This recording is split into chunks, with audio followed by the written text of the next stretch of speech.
అందరికీ నమస్తే అండి. ప్రభుత్వ వ్యవస్థల్లో అవినీతి సహజమే. దీన్ని ఎవ్వరూ మార్చలేరు. ఎన్ని తరాలైనా ఇంకో 100 ఏళ్ళు అవని, 200 ఏళ్ళు అవని. ఒక ఇల్లు కట్టుకున్నప్పుడు దానికి ప్లానింగ్ కావాలంటే మున్సిపాలిటీ వాళ్ళకి డిపార్ట్మెంట్ వాళ్ళకి ఇవ్వాలి, అది కామన్.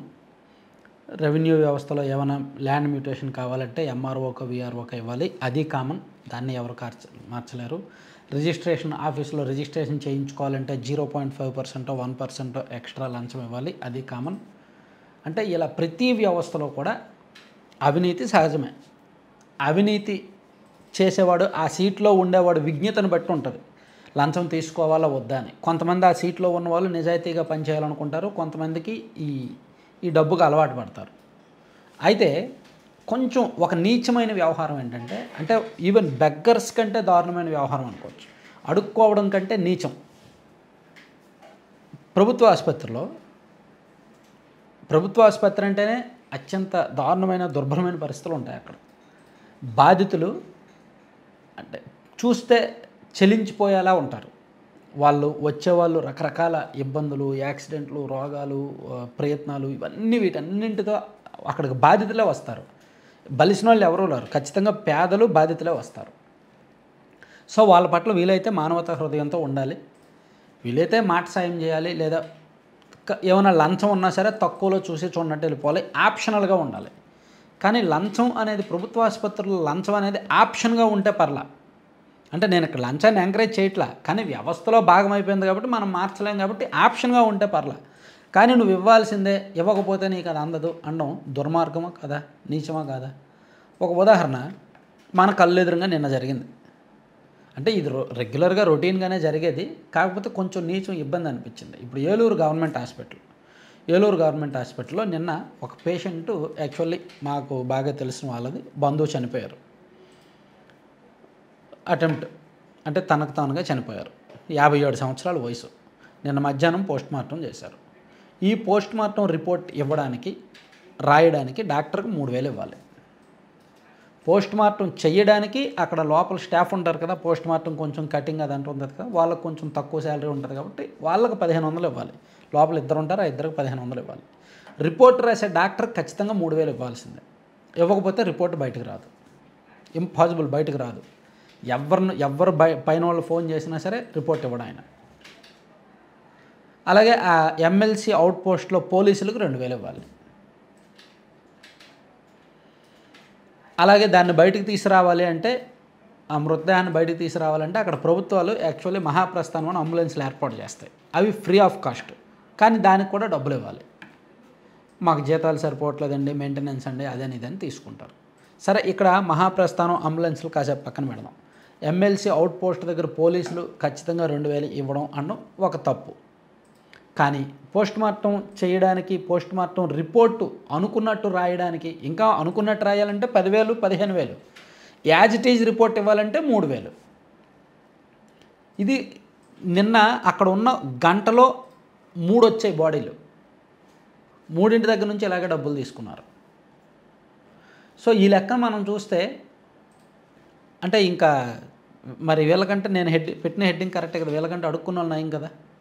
ప్రభుత్వ ఆసుపత్రుల్లో డాక్టర్లు అంటేనే వాళ్ళకి కనీసం మంచి శాలరీ ఉంటుంది, 1,50,000కు పైగా ప్యాకేజ్ ఉంటుంది. అందులోకి డిస్ట్రిక్ట్ హాస్పిటల్ కాబట్టి సీనియారిటీ ఉన్న వాళ్ళకి ఆ హోదా ఉంటుంది కాబట్టి ఇస్తారు. వీళ్ళు పోస్ట్మార్టం చేయడానికి, పోస్ట్మార్టం రిపోర్ట్ ఇవ్వడానికి డబ్బులు ఏంటి, ఎమ్మెల్సీ అవుట్ పోస్ట్ కేసు తీసుకోవడానికి, అది రాయడానికి లంచం ఏంటి, మహాప్రస్థానం ద్వారా బయటికి తీసుకెళ్ళడానికి లంచం ఏంటి, బాధితుల దగ్గర ఎలా తీసుకుంటారు? వాళ్ళు గుండె నిండా బాధ ఉంటుంది, కళ్ళ నిండా నీళ్ళు ఉంటాయి. సో వాళ్ళ తరపున ఎవరు కొంచెం ఫ్రీగా ఉన్నాడో చూసుకొని వాడిని పక్కకు పిలిచి, బాబు ఇలా ఉండాలి, పరిస్థితి ఇలా ఉంది, డాక్టర్ గారికి ఒక 3 ఇవ్వాలి, అక్కడ ఒక 2 ఇవ్వాలి, దగ్గరతో 10,000 అవుద్ది.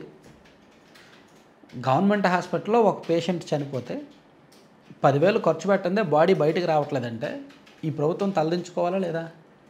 ఈ ప్రభుత్వం సిగ్గుపడాలా లేదా? అన్నిటికీ నేను ఇక్కడ ప్రభుత్వానికి లింక్ పెడుతున్నానంటే ప్రభుత్వ ఆసుపత్రి కాబట్టి నేను ప్రభుత్వానికి లింక్ పెడుతున్నాను. ఇది వ్యవస్థీకృత అవినీతి, దీన్ని ఎవరు మార్చలేరు. అంటే ఇంకా ప్రభుత్వ ఆసుపత్రిలో సాధారణంగా ఎటువంటి అవినీతులు జరుగుతాయంటే, లోపల స్కానింగ్ యంత్రాలు, ఎక్స్రే మిషన్లు అన్నీ ఉంటాయి, కానీ పని చేయలేదు అని బయటకు పంపించేస్తారు. బయట వాళ్ళ దగ్గర కమిషన్లు తీసుకుంటారు. లోపల మెడిసిన్స్ ఉంటాయి, కానీ వాటిని మళ్ళీ బయట మెడికల్ షాపులకి ఇచ్చేస్తారు. ఇచ్చేసి మెడిసిన్స్ లేవు, ఈ మెడిసిన్స్ లేవు, బయట తీసుకో అంటారు. డాక్టర్ ఒక 4 రాస్తే అందులో ఒకటి ఇస్తారు, మిగిలిన 3 లేవండి పలానా షాపులో తీసుకోండి అని చెప్తారు. ఇవన్నీ రొటీన్గా జరిగే అవినీతి, చిల్లర అవినీతి. కానీ దీనిలో ఇబ్బందికర అంశం, నీచత్వం, అమానవీయం ఏమిటంటే పోస్ట్ మార్టం చేసినప్పుడు నాకు డబ్బులు ఇస్తే నీకు ఎలా కావాలంటే అలా రాస్తా, నాకు 15,000 ఇస్తే ఒకలా రాస్తా, 10,000 ఇస్తే ఒకలా రాస్తా, 3,000 ఇస్తే ఉన్నదన్నట్టు రాస్తా, ఏమీ ఇవ్వకపోతే రిపోర్ట్ రాదు, రేపో ఎల్లుండో వస్తుందని చెప్పి పంపించేస్తారు. ఇది ఏలూరు ప్రభుత్వ ఆసుపత్రిలో మనకి కళ్ళారా ఎదురైన అనుభవం. ఇంకా అన్ని ప్రభుత్వ ఆసుపత్రుల్లో ఇదే. సో ఇది నీచమా కాదా? ఇన్ని మారుతున్నాయి, ఏఐ వచ్చేస్తుంది, డేటా సెంటర్లు వచ్చేస్తున్నాయి, పెద్ద పెద్ద మాటలు చెప్తున్నారు, క్వాంటమ్ కంప్యూటర్లని, పెద్ద క్యాపిటల్ అని, ప్రపంచంలోనే బెస్ట్ అని, అసలు ప్రపంచంలో మనమే తిరుగులేదని చెప్తున్నారే. రూట్ లెవెల్లో, గ్రౌండ్ లెవెల్లో వేళ్ళూనుకున్న అవినీతిని ప్రక్షాళన చేయాలి. అప్పుడు కబుర్లు చెప్పాలి. ఏం చేస్తున్నట్టు మంత్రులు కానీ అధికారులు కానీ? నిజానికి వైద్య ఆరోగ్య శాఖ మంత్రి గారి మీద పెద్దగా ఆరోపణలు లేవు. ఇప్పుడు ఉన్న మంత్రుల్లో బెటర్ ఈయన, ఆరోపణలు ఏమీ రావట్లేదు. కానీ పనితీరు విషయంలో మాత్రం ఆయన మీద అనేక ఒత్తిళ్ళు ఉన్నాయి. పనితీరు విషయంలో మాత్రం అంటే రూట్ లెవెల్లో ఏమైనా చేయాలంటే చేయొచ్చు, అలాగనే అద్భుతాలు చేయక్కర్లేదు, అద్భుతాలు ఆశించలేం. కానీ ఉన్నది ఇంకా చండాలం అవ్వకపోతే చాలు. కానీ ఇక్కడ అది కూడా జరుగుతుంది. సో అంటే ఈ ప్రభుత్వ ఆసుపత్రుల అవినీతికి సంబంధించి వ్యవస్థను మనం మార్చాలంటే సిరీస్ ఆఫ్ వీడియోస్ చేయొచ్చు ఖచ్చితంగా. వీలైతే మీరు అంతా బాగుంది అనుకున్న వాళ్ళు, లైఫ్ అంతా బాగుంది, మాకు చిన్నపాటి సమస్యలు ఉన్నాయి అనుకున్న వాళ్ళు, లేదా మాకే సమస్యలు ఉన్నాయి ఇంకెవరికి సమస్యలు లేవు అనుకునే వాళ్ళు కూడా ఏదైనా ప్రభుత్వ ఆసుపత్రికి ఒకసారి వెళ్ళి చూడండి. అక్కడ కొంతమంది పేషెంట్లతో కానీ పేషెంట్ బంధువులతో కానీ మాట్లాడి ఇంటరాక్ట్ అయ్యి చూడండి, ఎన్ని కష్టాలు ఉంటాయో. వాటితో పాటు అక్కడ ఉన్న అవినీతిని కూడా అబ్జర్వ్ చేయండి, ఎంత చండాలంగా ఉంటుందో అవినీతి. ప్రభుత్వం అంబులెన్స్లు ఇస్తుంది కానీ ప్రైవేట్ అంబులెన్స్లు లోపల ఉంటాయి. ప్రభుత్వం మెడిసిన్స్ ఇస్తుంది కానీ ప్రైవేట్ మెడికల్ షాప్స్ బయట ఉంటాయి. ప్రభుత్వం ఎక్స్రే మెషిన్లు, ట్రామా కేర్ యూనిట్లు, స్కానింగ్ యంత్రాలు ఇస్తుంది కానీ బయట స్కానింగ్ చేయడానికి అన్నీ రెడీగా ఉంటాయి.